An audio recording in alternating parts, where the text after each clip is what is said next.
नमस्कार. नमस्कार. मंगळवारचा वार म्हणजे आधुनिक युगातील हिरकणीला भेटण्याचा वार. हे जणू समीकरणच आता तयार झालेलं आहे. मला अतिशय आनंद आणि अभिमान वाटतोय, कारण आजच्या या मुलाखतीच्या माध्यमातून मी 100व्या स्त्री व्यक्तिमत्वाला तुमच्या सगळ्यांशी परिचय करून देत आहे. त्या सगळ्यांचा परिचय करून देत असताना, त्यांचा आत्मनिर्भरतेचा प्रवास जाणून घेत असताना, मी स्वतः आत्मनिर्भर होतीये आणि एक नवीन प्रवासच माझा जणू सुरू झालेला आहे. मला नक्कीच खात्री आहे आणि आशाही आहे, की तुम्हालाही यातून एक सकारात्मक प्रेरणा, ऊर्जा सातत्यानं मिळत राहिली आहे आणि तुमच्या सगळ्यांच्या सदिच्छा आणि शुभेच्छांच्या पाठबळावरच मला वाटतं हे 100ही मी पूर्ण करू शकले आहे. सुरुवातीलाच माझं कायमचं प्रेरणास्त्रोत असणारे महाराष्ट्र माहिती तंत्रज्ञान सहायता केंद्राचे संस्थापक अध्यक्ष माननीय श्री यशवंत शितोळे, ऑनलाईन स्वराज्याचे संस्थापक, माझे मेंटॉर आणि ज्यांनी मला मी आत्मनिर्भर ही ओळख दिली असे माननीय श्री केतन गावंड आणि आपल्या सगळ्या मैत्रिणींचे मी मनःपूर्वक आभार इथं मानते. तुमच्याविषयी कृतज्ञता व्यक्त करते, कारण तुम्ही मला साथ दिलीत म्हणूनच हा टप्पा मी पार करू शकले असं मला वाटतंय. जास्त वेळ न करता आपल्या आजच्या हिरकणीला आपण भेटूया. आज आपल्या सोबत आहेत डॉक्टर कविता गगराणी मॅडम. मॅडम तुमचं मनःपूर्वक स्वागत आपल्या आजच्या थँक यू. सेशनमध्ये. धन्यवाद. येस. डॉक्टर कविता गगराणी मॅडम ह्या असिस्टंट प्रोफेसर आहेत द न्यू कॉलेज कोल्हापूरमध्ये. फिल्म इंडस्ट्री ऑफ कोल्हापूर याविषयी त्यांनी पीएचडी केलेली आहे. वेगवेगळ्या विषयांवरचं लिखाण, संवाद, त्याचबरोबर सूत्रसंचालन अशा अनेक क्षेत्रात त्यांनी काम केलेलं आहे. चला तर मग जाणून घेऊया या हिरकणीचा प्रवास त्यांच्याबरोबरच. मॅडम, मी एक छोटीशी ओळख तुमची करून दिलेली आहे, पण मला असं वाटतं की एक डिटेल ओळख आपल्या सगळ्या मैत्रिणींना तुम्ही तुमची करून द्यावी. नमस्कार. मी डॉक्टर कविता गगराणी. सर्वप्रथम मी MITSC ही संस्था, त्याचबरोबर त्याचे संस्थापक आणि या मॅडम प्रणवती शितोळे मॅडम, ज्यांनी हे सगळं मी आत्मनिर्भर हा जो एक हे राबवलेला आहे कार्यक्रम, ज्यातून स्त्रियांना प्रेरणा मिळालेली आहे आणि त्यातून अनेक स्त्रिया स्वतःचं व्यक्तिमत्व विकास करत आहेत, स्वतःच्या पायावर उभा राहत आहेत, स्वावलंबी बनत आहेत. तर त्यासाठी मी त्यांचं अभिनंदन पण करते आणि मला या 100व्या भागात बोलवलं यासाठी मी त्यांचे आभार देखील मानते. Thank you madam. Thank you so much. त्या आणि इतर आपल्या सर्वांचीच त्या निमित्ताने आपल्याशी संपर्क साधण्याची, संवाद साधण्याची एक संधी मला मिळाली या निमित्ताने. आणि त्या निमित्ताने माझा प्रवास सांगणारच, पण त्याबरोबरच त्यातून प्रेरणा घेऊन तरुणींनी किंवा आज जी काही नैराश्याची परिस्थिती निर्माण झालेली आहे, त्यातूनही सकारात्मक भूमिका घेऊन पुढे चालण्याची प्रेरणा या निमित्ताने मिळेल अशी एक छोटीशी आशा या ठिकाणी व्यक्त करते आणि मी माझ्याबद्दल थोडीशी माहिती सांगते. मी डॉक्टर कविता गगराणी. मी सध्या न्यू कॉलेजमध्ये इतिहास विषयाची सहाय्यक प्राध्यापिका आहे. अगदी थोडक्यात ओळख सांगायची म्हणजे माझा जन्म इस्लामपूर या ठिकाणी झाला आणि माझे वडील जे आहेत हे खानदेशचे आहेत. तर नोकरीच्या निमित्ताने ते कोल्हापूरला आले आणि आई वडील दोघंही माझे शिक्षक आहेत. आम्ही 2 भावंड. डॉक्टर भूषण गगराणी तर आपल्या सर्वांचे परिचित आहेतच, त्यांच्याबद्दल फार माहिती सांगण्याची आवश्यकताच नाही, सर्व परिचित व्यक्तिमत्व असं आहे ते. सध्या ते नगरविकासचे प्रधान सचिव आहेत आणि मी लहान बहीण त्यांची डॉक्टर कविता गगराणी. मी सहाय्यक प्राध्यापक आहे, पण तिथपर्यंत कसं पोहोचले हे सांगत असताना माझा एक थोडक्यात शैक्षणिक विचार किंवा शैक्षणिक प्रवास मला सांगायला आवडेल, की एका साध्या मराठी शाळेमध्ये प्राथमिक शिक्षण झालं, श्री विद्या मंदिर नावाच्या, जिथं आमचं दोघांचंही शिक्षण झालं आणि वडील माझे जिथे शिक्षक होते कोल्हापूर हायस्कूल या ठिकाणी आमचं दोघांचंही, माझं आणि माझ्या भावाचं 5वी पासून 10वी पर्यंत शिक्षण झालं. त्यानंतर मी आर्ट्स कला शाखा निवडली आणि शहाजी महाविद्यालयातून BA केलं मी इतिहास विषयातून आणि त्यानंतर शिवाजी विद्यापीठाच्या इतिहास विभागातून मी MA इतिहास विषयातून आणि इतिहास विभागातून रेग्युलर स्टुडंट म्हणून केलेलं. त्यानंतर जेव्हा पुढील शिक्षण घ्यायचं त्यावेळेला नेमकं कशामध्ये घ्यावं असा एक विचार सुरू होता आणि मला आई वडील शिक्षक असल्यामुळं ते एक थोडंसं शिक्षक होण्याचं जे हे आहे ते माझ्या रक्तात होतं थोडंसं. त्यामुळं त्या पेशात जावं आणि संशोधनही करावं अशा या मार्गातून मी हेच पुढं चालू ठेवायचं ठरवून एम.फिल करायचं ठरवलं. पण प्रश्न असा होता की मग कोणत्या विषयामध्ये संशोधन करायचं? इतिहास ही शाखा झाली, पण इतिहास या विषयामधून कोणकोणत्या विषयामध्ये राजकीय, सामाजिक, सांस्कृतिक, आर्थिक वेगवेगळ्या प्रकारचे इतिहास. तर त्यातून नेमक्या कोणत्या विषयावरती संशोधन करायचं? तर थोडासा एक वेगळा विषय सांस्कृतिक क्षेत्राशी थोडंसं संबंधित असल्यामुळं वक्तृत्व स्पर्धा असतील, निबंध स्पर्धा असतील, यामध्ये आम्ही भावंड भाग घेत होतो पहिल्यापासून. आणि थोडंसं सांस्कृतिक इतरही गाणं वगैरे ह्याच्याशी संबंधित असल्यामुळे एक सांस्कृतिक विषयावर सांस्कृतिक इतिहासाचा मागोवा घ्यावा आणि आपण ज्या शहरामध्ये जन्मलो, लहानाचे मोठे झालो, तर त्या शहराची एक खूप महत्वाची ओळख अशी कोल्हापूर म्हणून जी आहे, तर त्याचं जे एखाद्या क्षेत्रावरती काम करावं असं मला सतत वाटत होतं. आणि त्याचबरोबर थोडंसं मला या क्षेत्राचं बालकडू एवढ्यासाठी मिळालं या संशोधन करण्याचं, की माझे जे आजोबा आहेत, हे स्वातंत्र्य सैनिक तर होतेच, पण त्याचबरोबर आईचे वडील माझ्या, तर त्यांचं थिएटर होतं इस्लामपूरला. तर त्यामुळं लहानपणापासून त्या चर्चा, हे भावाला पण आवड, आईला आवड आणि इकडे माझ्या वडिलांच्या बाजूला राष्ट्रसेवा दलाचे संस्कार असं अशा एका ह्याच्यातून आम्ही मोठे होत होतो. तर या दिशेनं विचार करत असताना मग कोल्हापूरची चित्रपटसृष्टी हा विषय करता येईल का? असा एक विचार माझ्या मनामध्ये आला. आता त्या कालखंडामध्ये म्हणजे जवळ-जवळ एम.फिल मी 94ला केलं आणि 2002ला मी पी.एच.डी केलं. तर त्या कालखंडामध्ये चित्रपट हा विषय असा होता, की त्याच्याकडे इतक्या म्हणजे अभ्यासाच्या शैक्षणिक दृष्टिकोनातून गांभीर्याने पाहून त्याच्यावर संशोधन होऊ शकतं. तो अभ्यासाचा विषय होऊ शकतो आणि इतिहासातून चित्रपट कसा मांडणार? इतिहासा विषयातून पी.एच.डी करणार म्हणजे नेमकं काय करणार? असा एक प्रश्न म्हणजे अशा भुवया सगळ्यांच्या उंचावल्या लावल्या होत्या. मध्ये.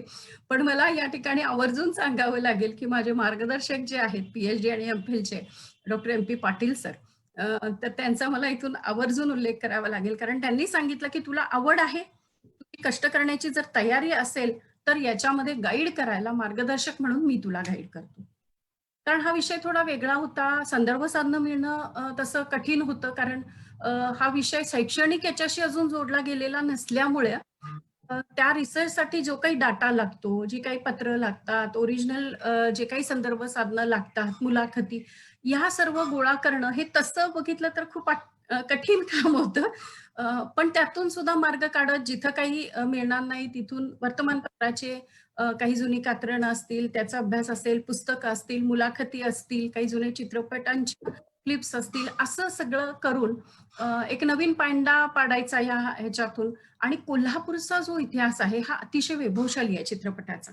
म्हणजे बॉलिवूडचाच पाया कोल्हापूरमध्ये रचला गेला. नक्कीच. त्यामुळं तो इतिहास थोडासा म्हणजे कोल्हापूरच्या बाबतीमध्ये थोडासा तो दुर्लक्षित झालेला आहे किंवा समोर आलेला नाही अशी एक खंत होती.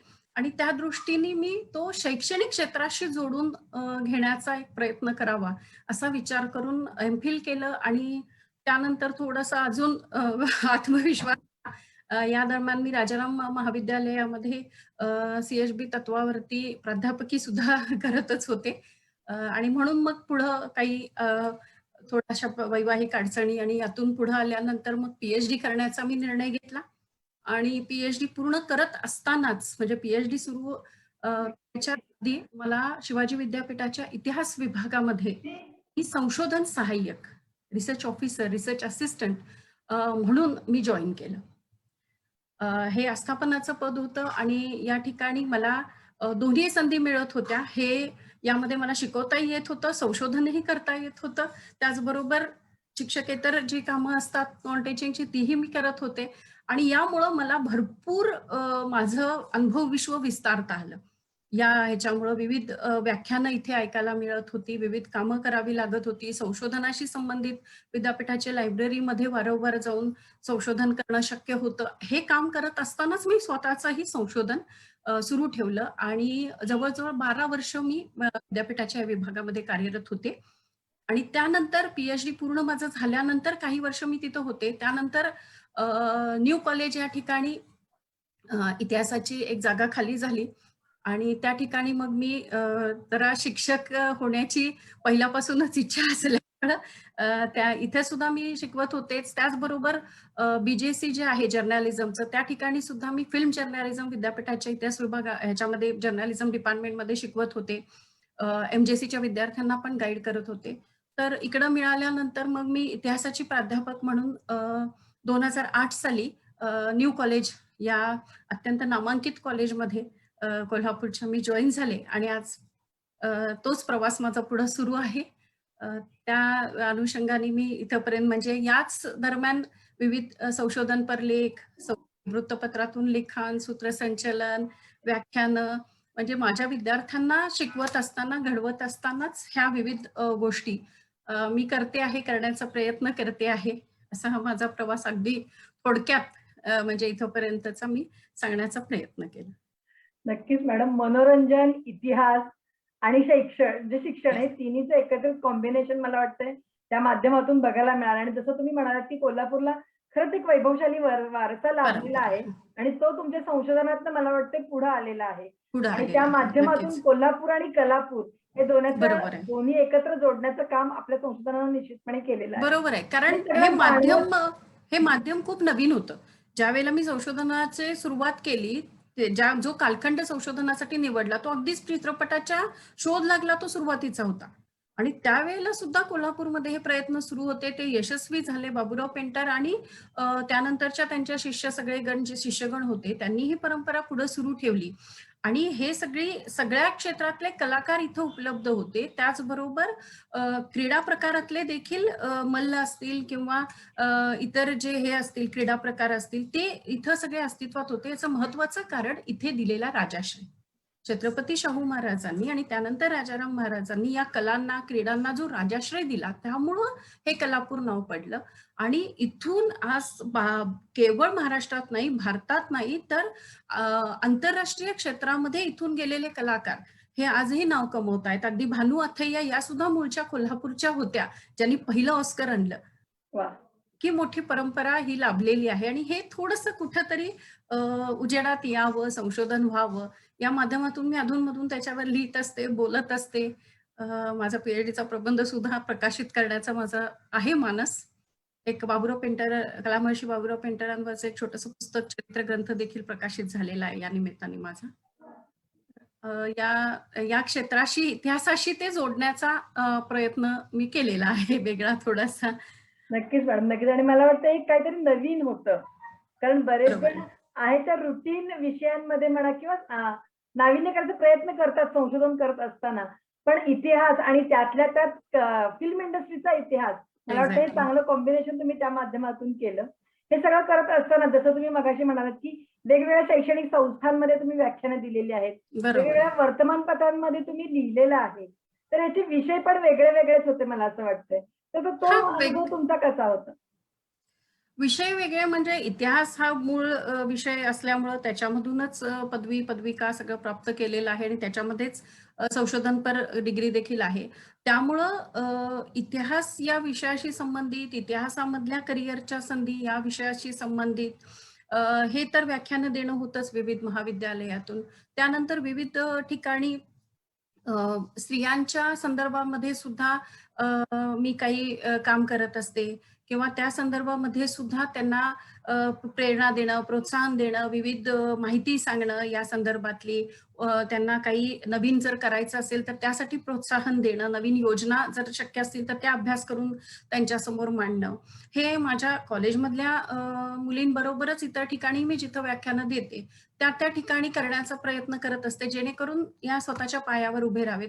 विद्यार्थिनी तर आहेतच किंवा इतर महिला तर आहेतच, पण विद्यार्थिनींना एकंदरच मग ते कोल्हापूरचा वारसा स्थळं असू देत किंवा इतर काही असू दे, त्यानंतर किल्ल्यांच्या संबंधी असू दे, हे ऐतिहासिकाशी संबंधित जे आहे, त्या विषयावरती सुद्धा मी विविध ठिकाणी बोलत असते.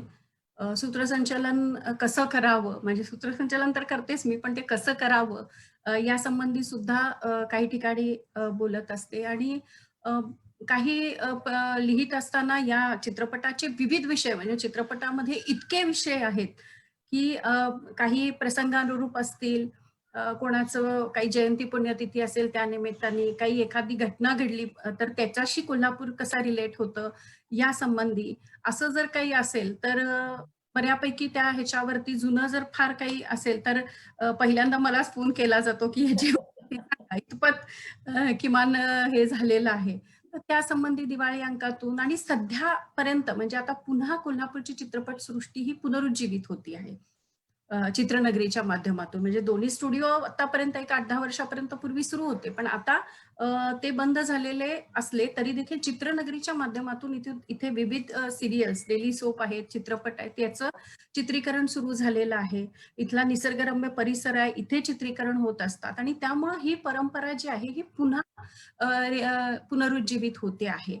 तर त्या अनुषंगाने देखील मी काही लिहिण्याचा किंवा यावर प्रकाश टाकण्याचा, काही सेमिनारमध्ये बोलवण्याचा किंवा वेबिनार अरेंज कॉलेजच्या मार्फत करण्याचं हे सुरू असतं. एक त्या निमित्ताने थोडंसं कोल्हापूरचं सगळं हे कलाविश्व जे आहे त्यात चित्रपट हे समोर जावं सगळ्यांसमोर, की इतकी मोठी भव्य परंपरा होती.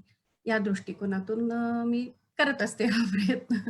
नक्कीच मॅडम. आणि जसं तुम्ही आता म्हणालात, की जुनं काही असेल, तर पहिल्यांदा फोन तुम्हाला येतो. कारण तेवढं तुमचं काम आणि तेवढं तुमचं संशोधन त्या विषयावरचं आहे. तेवढ्या त्या डीप नॉलेजमध्ये किंवा आपण म्हणतो त्या विषयाच्या खोलामध्ये तुम्ही गेलात.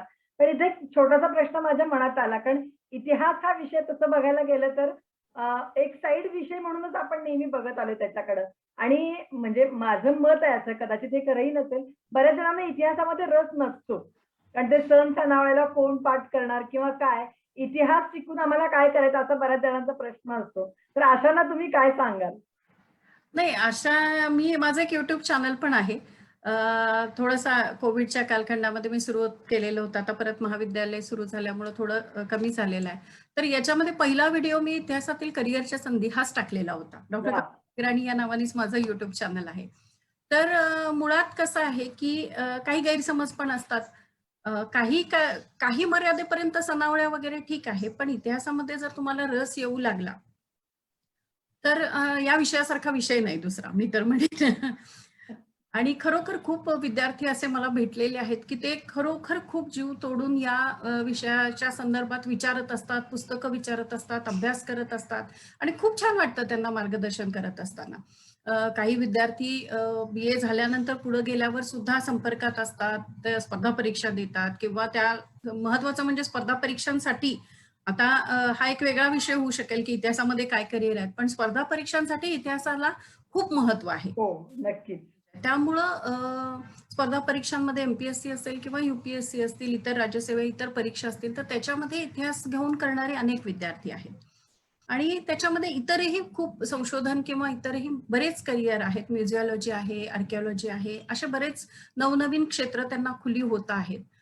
तर त्या अनुषंगाने जर विचार केला तर तसं करता येण्यासारखं आहे. टीचिंग प्रोफेशन तर आहेच. तुम्ही सेट-नेट करून किंवा बी-एड करून या क्षेत्रामध्ये येऊ शकता या विषयाच्या.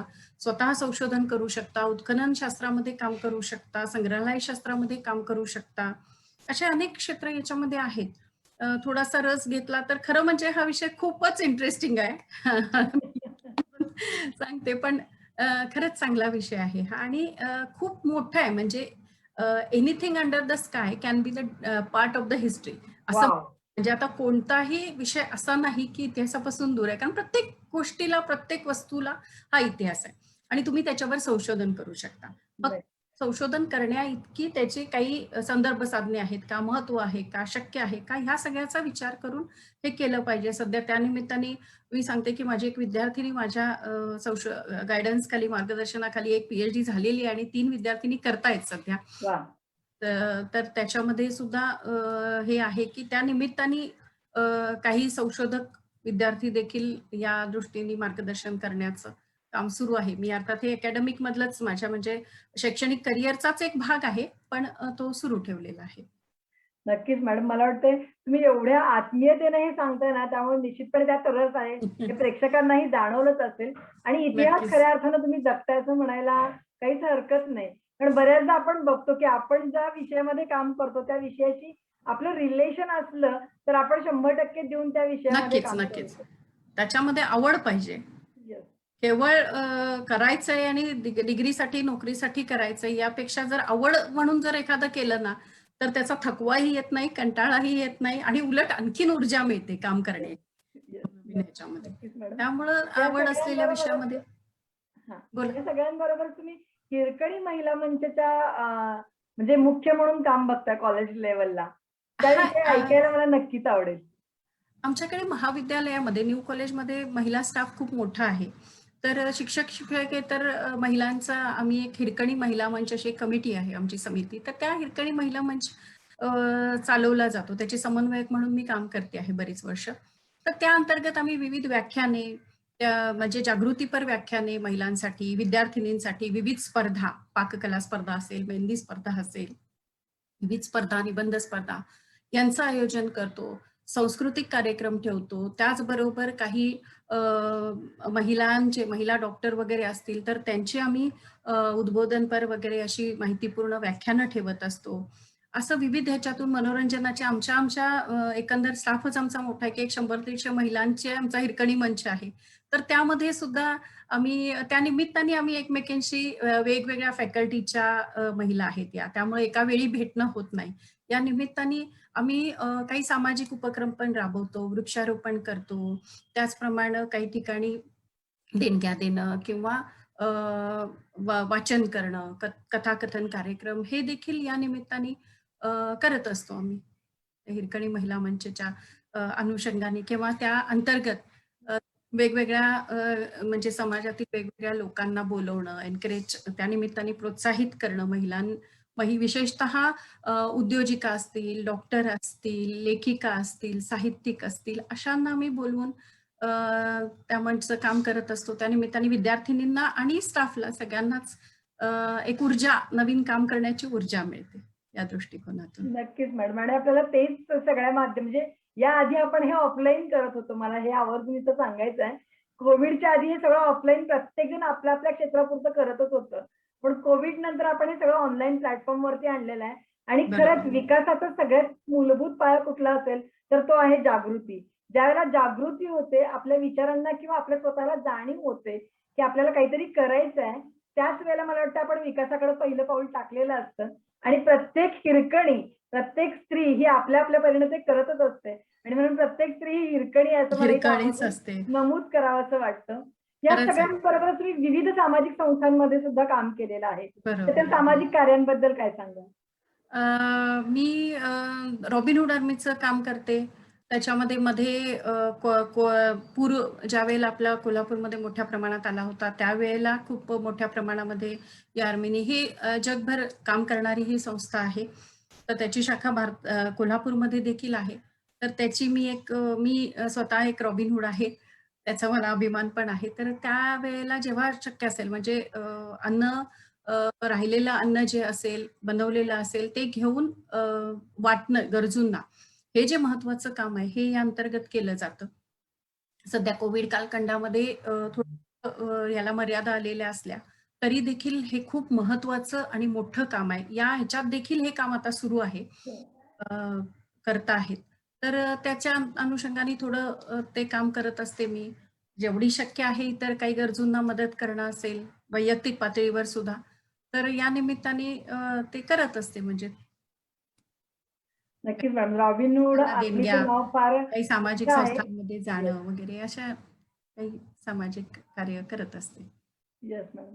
रॉबिनहूड आर्मीचं नाव खरंच फार मोठं आहे आणि जसं तुम्ही म्हणालात ते प्रत्येक शहरांमध्ये आहे आणि जसं एक्झॅक्ट. तुम्ही म्हणालात, की रॉबिनहूड असणं हे एक अभिमानास्पद आहे. तसं प्रत्येकाचं सामाजिक काम आहे आणि रॉबिनहूड आर्मी अतिशय अभिमानास्पद कामगिरी बरोबर. सामाजिक का का त्यांच्या सामाजिक कारकिर्दीमध्ये करत आहे असं म्हणायला बरोबर. निश्चितपणे अभिमानच आहे आपल्या सगळ्यांना. या बरोबर. सगळ्याबरोबर तुम्हाला एक छंद आहे विशिष्ट असा, ज्या माध्यमातून तो तुम्ही छंदही जोपासलाच आहे, पण त्यातही काहीतरी वैविध्य आहे. तर ते आम्हाला सांगाल का?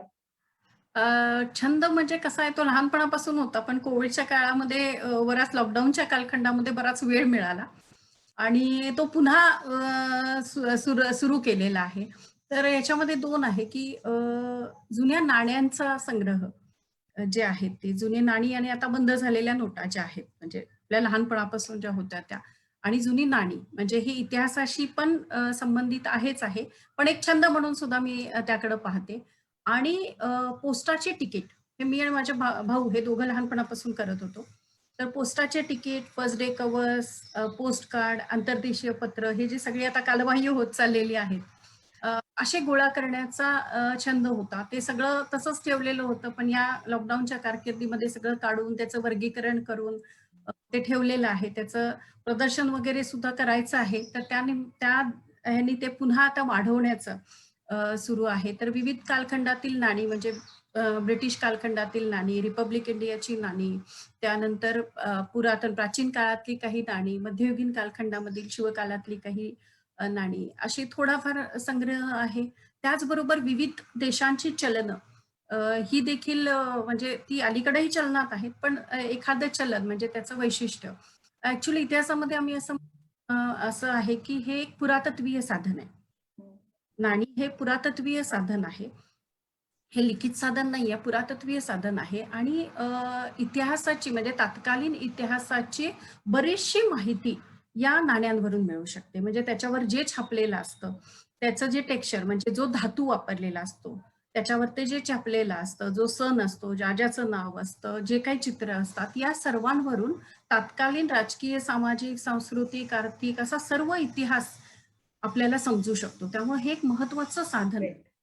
या कालखंडामध्ये असलेलं दिसून येतं. कोणत्या धातूची ते वापरत होते, त्यावरून त्या कालखंडामधली आर्थिक परिस्थिती कशी होती, या सगळ्याचा एक आपल्याला अभ्यास करता येतो. म्हणजे केवळ लिखित स्वरूपात नाही, पण अशी जी पुरातत्वीय मॉन्युमेंट्स असतील किंवा नाणी असतील, अशी जी साधनं आहेत, ही पण महत्वाची आहेत, जी इतिहासाची साक्ष देतात. तसंच ह्याचं देखील आहे, की हे एक महत्वाचं साधन आहे इतिहासाचं पण आणि एक छंद म्हणून. कारण की आता पोस्ट हे बऱ्यापैकी कमी झालेलं आहे. म्हणजे एस-एम-एस किंवा एकंदरच ही सगळी माध्यमं आल्यामुळं, गॅजेट सगळे आल्यामुळं वापर खूप कमी होते. म्हणजे पोस्ट कार्ड वगैरे तर आपल्या पुढच्या पिढीला मुलाला वगैरे माझ्या म्हणजे खूप गंमत वाटते ते बघत. देशीय पोस्ट कार्ड वगैरे. तर त्या कालखंडामध्ये म्हणजे अजून सुद्धा जेव्हा तिकीट निघतं त्यावेळेला फर्स्ट डे कव्हर निघतं. ते फक्त त्याच दिवशी मिळतं. आणि त्याच्याबरोबर त्या तिकिटाची सगळी टेक्निकल डाटा म्हणून जो असतो, तो आणि त्या तिकिटासंबंधीची सर्व माहिती मिळते.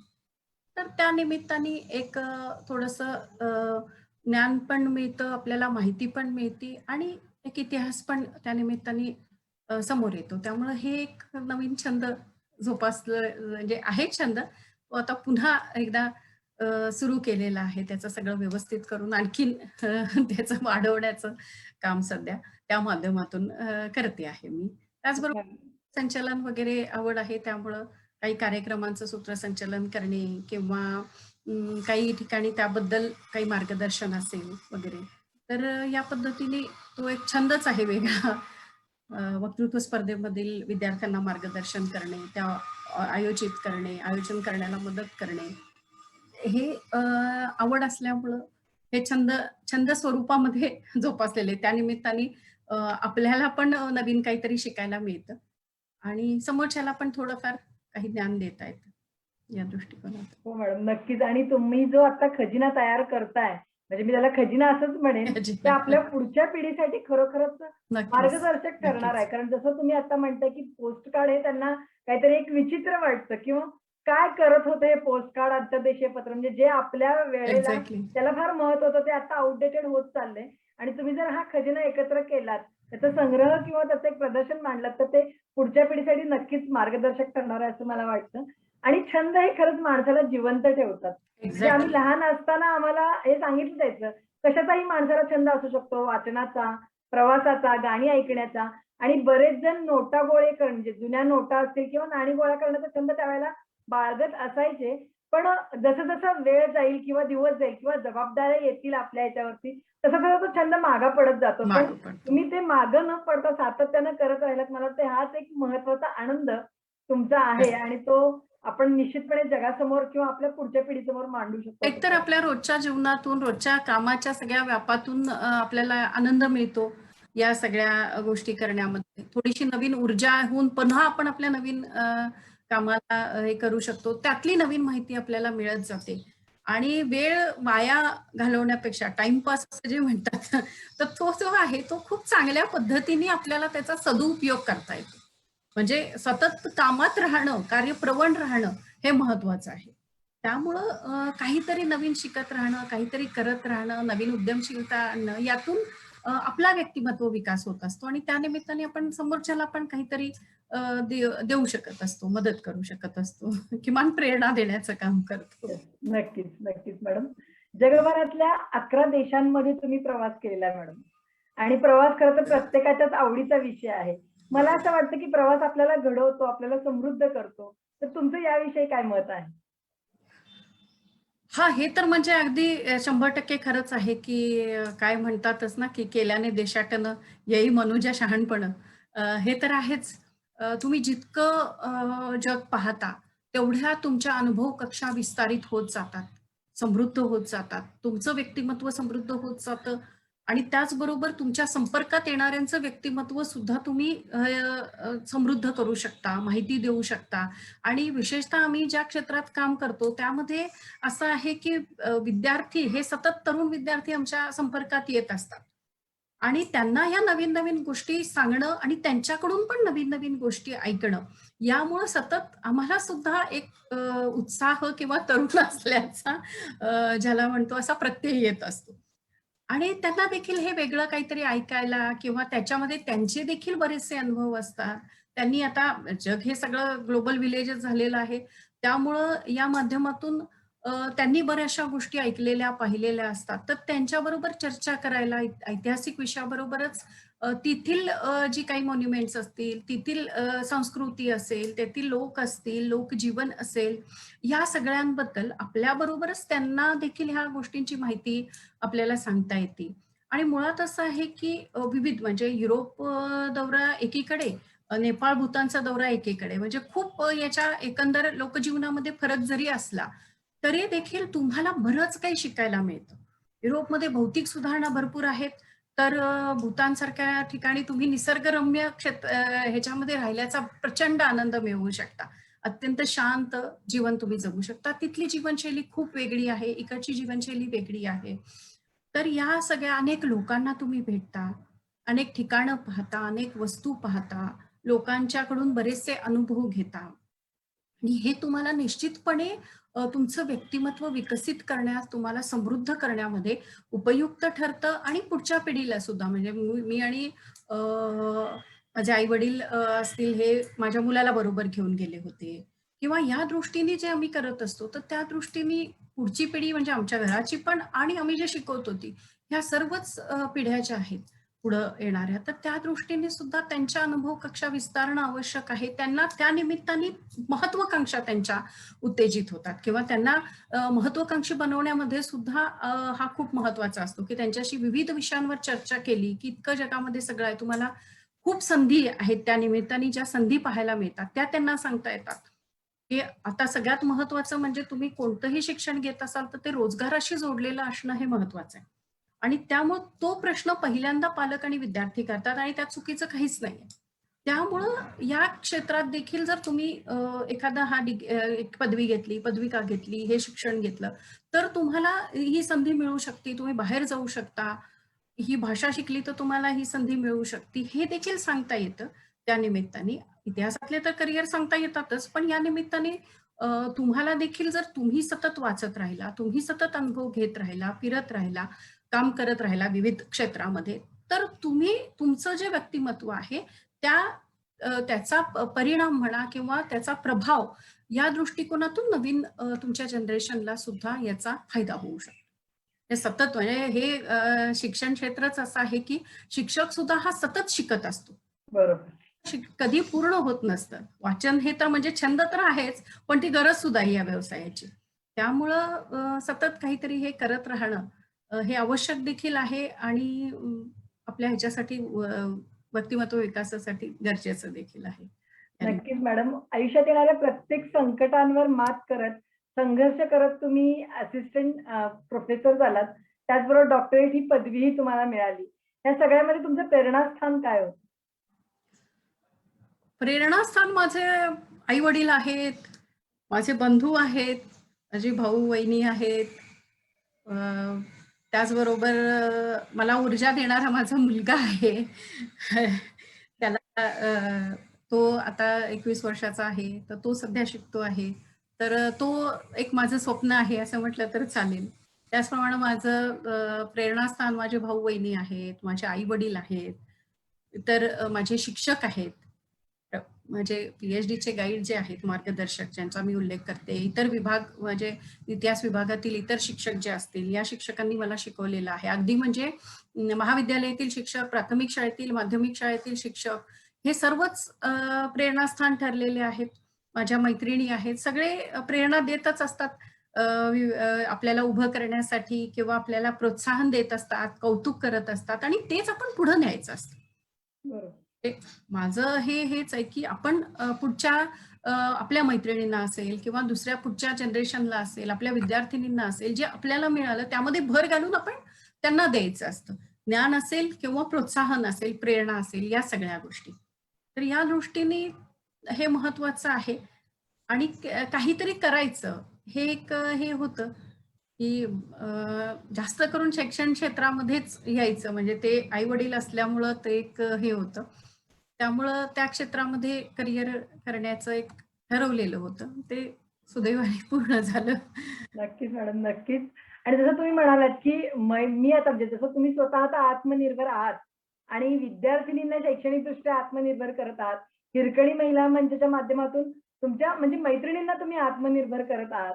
तर या अनुषंगाने एक प्रश्न मला तुम्हाला विचारायचा आहे की आपल्या महिलांनी, आपल्या मैत्रिणींनी आत्मनिर्भर होण्यासाठी नेमकं काय केलं पाहिजे?